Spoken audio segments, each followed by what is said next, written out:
Eco farming fotosintesa. Permasalahan pada petani yang pertama, produksi kurang efisien. Hal ini diakibatkan oleh yang pertama, yaitu kerusakan pada tanah. Yang kedua, matinya organisme penyubur tanah. Yang ketiga, matinya musuh alami hama dan munculnya hama yang resisten. Yang keempat, produk pertanian mengandung residu kimia yang berbahaya untuk kesehatan. Permasalahan yang kedua yaitu perolehan kurang maksimal. Angka yang kurang akurat dari nutrisi yang diberikan membuat tanaman yang ditanam petani tidak tumbuh secara optimal. Permasalahan petani yang ketiga, penyediaan nutrisi yang tidak tepat guna. Terdapat spesifik nutrisi yang dibutuhkan tanaman pada waktu tertentu. Keterlambatan dalam penyediaan tentunya akan membuat pertumbuhan terhambat.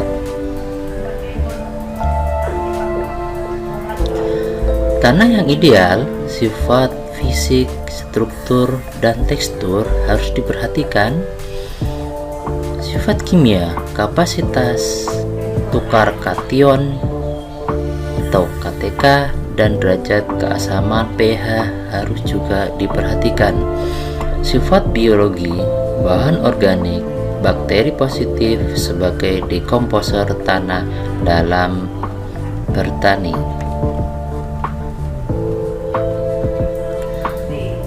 Nutrisi tanaman ideal.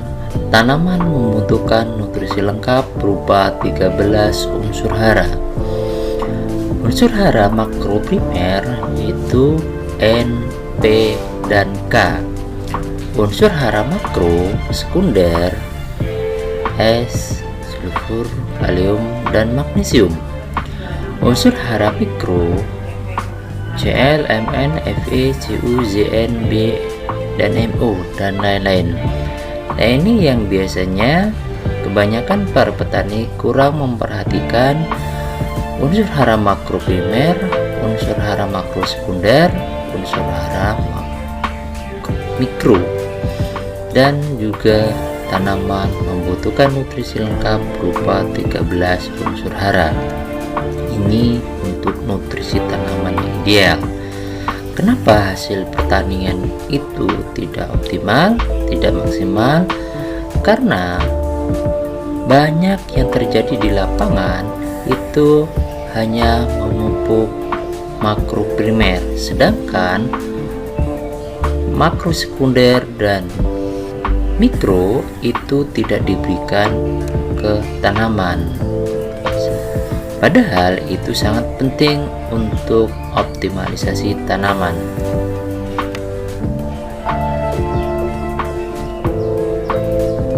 Komponen lainnya adalah kualitas dan kandungan mineral, yaitu di air, itu juga perlu diperhatikan.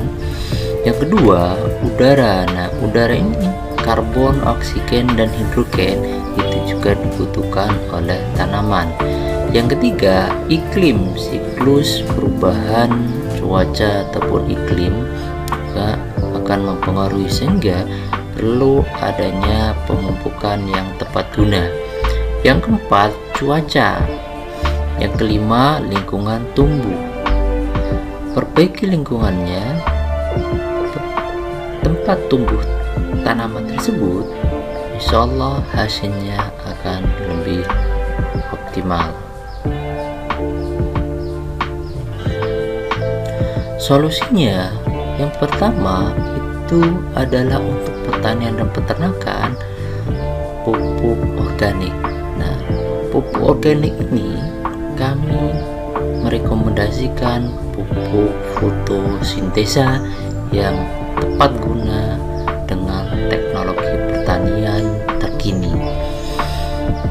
Penanganan hama yang ramah lingkungan ataupun penggunaan pestisida nabati dan penanaman refugia yang dibutuhkan oleh pertanian.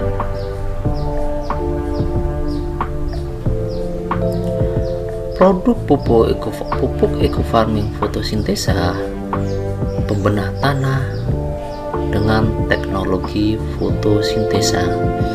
Jenis pupuknya ini adalah pupuk tabur,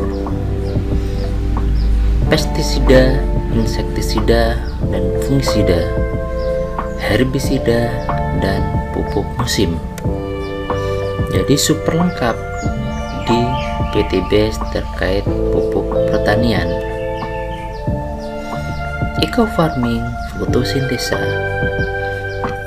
memiliki manfaat pada tanah, meningkatkan unsur hara tanah, mengurangi bahan organik dalam tanah, mengurai bahan organik dalam tanah, meningkatkan pH menjadi normal, mengembalikan kesuburan lahan akibat unsur kimia yang berlebih, mengubah zat yang tidak dibutuhkan tanaman menjadi zat yang dibutuhkan. Pada tanaman, teknologi fotosintesa memaksimalkan pertumbuhan tanaman.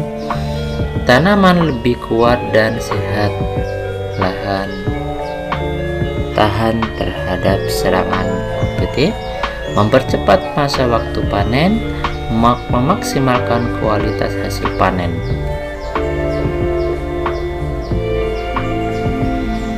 Keunggulan produk dan fungsi dari fotosintesa menyediakan nutrisi secara holistik dan tepat guna, mampu memenuhi kebutuhan akan unsur-unsur yang sangat tinggi dan tepat guna yang dibutuhkan tanaman sehingga dapat memaksimalkan hasil panen. Teknologi fotosintesa dan pembenah tanah menggunakan sensor yang rinci untuk memberikan analisa lebih baik dan tepat. Instalasi yang mudah, alat dapat dipasang dengan mudah dengan perawatan yang juga mudah dilakukan oleh para petani. Tampilan yang nyaman dan interaktif. Aplikasi kami akan memberikan tampilan simple yang akan memudahkan petani dalam menyerap informasi.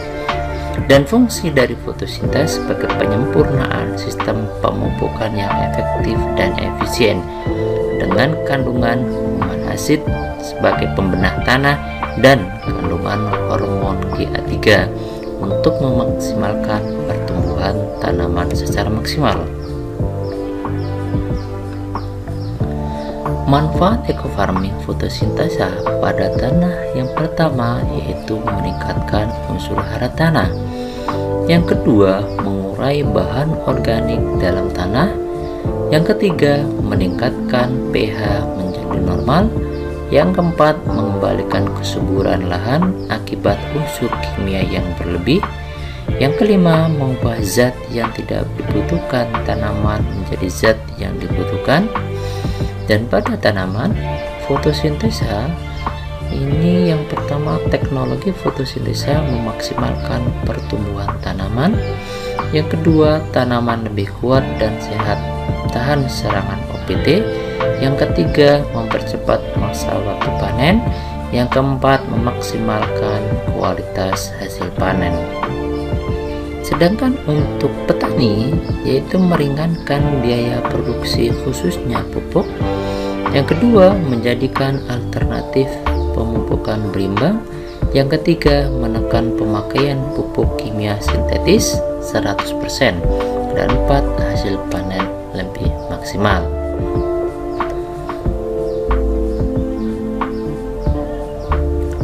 Prinsip pemupukan dalam pertanian harus memenuhi 5T, yaitu yang pertama tepat jenisnya, yang kedua tepat sasarannya, yang ketiga tepat caranya, yang keempat tepat waktunya, yang kelima tepat formulasinya. Tepat jenisnya, tanaman musiman, sekali panen atau berkali-kali panen. Tanaman tahunan, tanaman belum menghasilkan atau tanaman menghasilkan. Yang kedua, tepat sasaran, tanah dengan tujuan mudah diserap oleh akar serabut tanaman. Tanaman dengan tujuan dapat langsung dimakan lewat mulut daun ataupun sentuh mata. Tepat caranya, siramkan ke tanah langsung sebelum tanam. semprotkan ke daun tanaman sesuai jadwal aplikasi. Tepat waktu. Jadwal aplikasi siklus hidup tanaman atau siklus panen tanaman. Waktu semprot untuk lahan bebas dan untuk tanaman pukul 07.00 sampai 10.00 itu waktunya tepat untuk pemupukan. Tepat formulasi berdasarkan jenis dan luas tanaman, berdasarkan volume tangki semprot, konsentrasi. Cara aplikasi ekofarming fotosintesa: yang pertama pembiangan, yang kedua pengenceran, yang ketiga penyemprotan.